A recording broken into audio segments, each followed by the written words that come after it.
I was very surprised and wondered just what it was, because it's not every day that a priest gets a call from the nunciature, and it merely asked me to go and see the nuncio the next morning, which I duly did. And I was sat down in his rather spacious lounge and asked to become the Auxiliary Bishop of Birmingham. I was shown a letter from the Holy Father appointing me as bishop, and he said, "You do accept, don't you?" So I said, well, yes, if that's what you want. And he said, "Oh yes, you'll make a very good bishop." So I thought, well, thank you. But and that was that, really.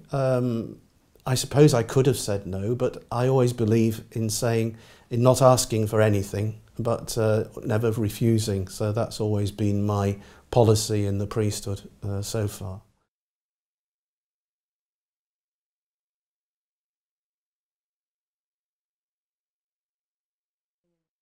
Well, they go back a long way. In fact, it was 1980, way back then, that I joined the Birmingham Oratory as a novice from university, and I was there for 10 years serving in the Oratory parish in Edgbaston, and of course I was ordained there by Archbishop Morris in January 1985.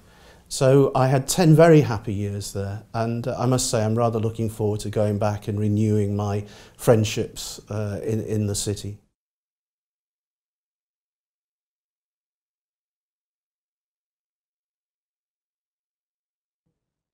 I hope I can bring some of the joy of St Philip into the life of the Diocese of Birmingham, because St Philip was a unique character. They founded the Oratory really to bring people in, to make saints in their own homes. It was a completely lay-led movement by which he encouraged people to pray, to be joyful together, to want to be together as friends. And I think that gift of friendship and joy that St Philip has is something which is perennial, that people can always identify with that. And I hope that as a bishop in Birmingham, I will be able to contribute that to the people of the diocese.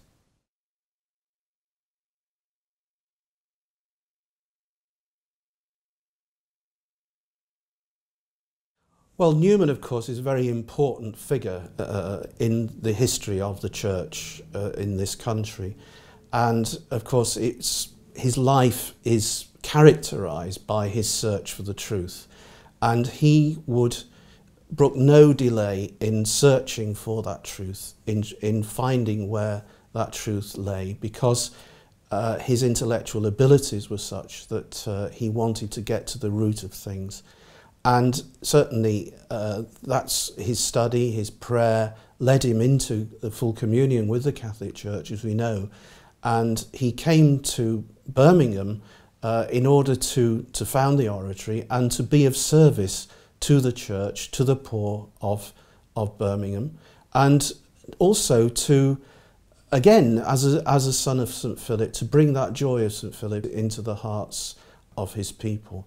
And certainly he was a man who searched for the truth and had a great love for the Church, for the Holy Father, and in that context he was able then to share that faith he had with others. And we're told all sorts of stories when he first arrived in Birmingham.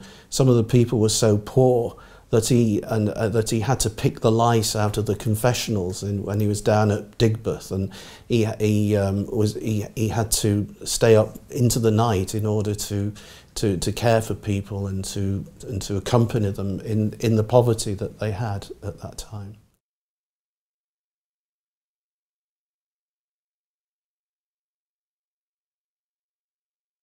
Well, I've always wanted to be a priest, actually. I'm one of those types. My uncle is a priest in the Salford Diocese, and I suppose it was his example that got me interested in the priesthood. But I always wanted a community life. I did think of becoming a Benedictine monk at one time, but God led me into the Oratory, and I wanted a community life.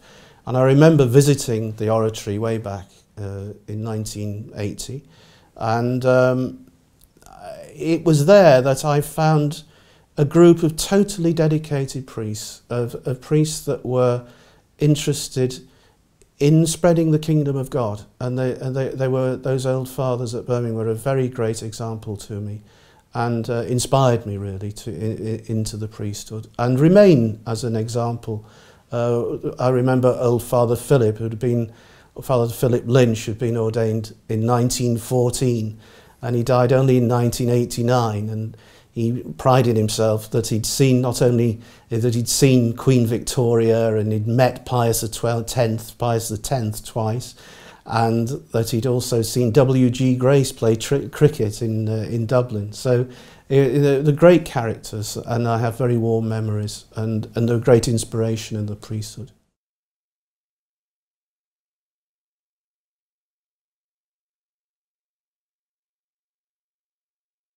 It all started, most things in my life seem to start by accident, and just hearing things out of the blue. Is that Archbishop Morris phoned the Birmingham Oratory not long after I was ordained, about 1987 I think, and asked if one of the fathers from there could help in the prison a couple of days a week.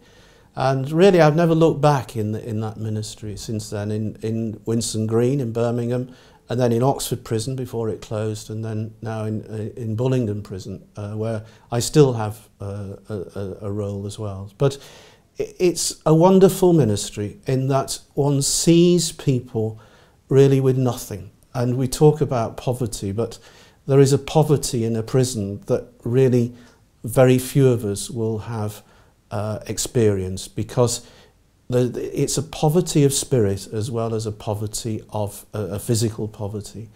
And I think for a chaplain it's a great honour to be able to take the joy and the light of Christ into those situations. And I know that many of the prisoners very deeply appreciate the way in which a priest can be very much another Christ. I always call it high tension priesting, being in a prison, because it's very much on a cutting edge, and there's no room for any niceties. Everything's very basic, and there's no pride in a prison. No, you can't be proud because you've got nothing.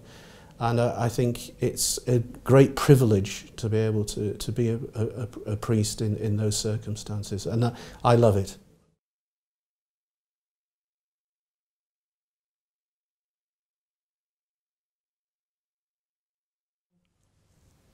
I think that Pope Francis has been a great example to all of us, and he has a great charism of simplicity, like St. Francis. I feel, as I should have really said at the beginning, rather unworthy of this role I've been asked to fulfill in the Church. And when you have an example like Pope Francis, I must say it makes you feel even more unworthy. But nonetheless, we depend on God's grace. And I think the simplicity of the gospel message is really at the heart of our evangelization of this country. It's really a part of the new evangelization, where we are trying as Christians, as bishops, as priests, as deacons, as people, to bring the face of Christ into people's lives so that they are able to encounter on a personal level the love and the joy of knowing the Lord. And for me, that is at the heart not only of Pope Francis's ministry, but of the ministry of all of us in the Church. And if I ever get to have a coat of arms, my motto will be Soli Deo, only God, because in the end, that's all that matters. And if I can minister and go to my grave knowing that I have preached that love of Christ, the love of God, every minute of my life, then I will die a happy man.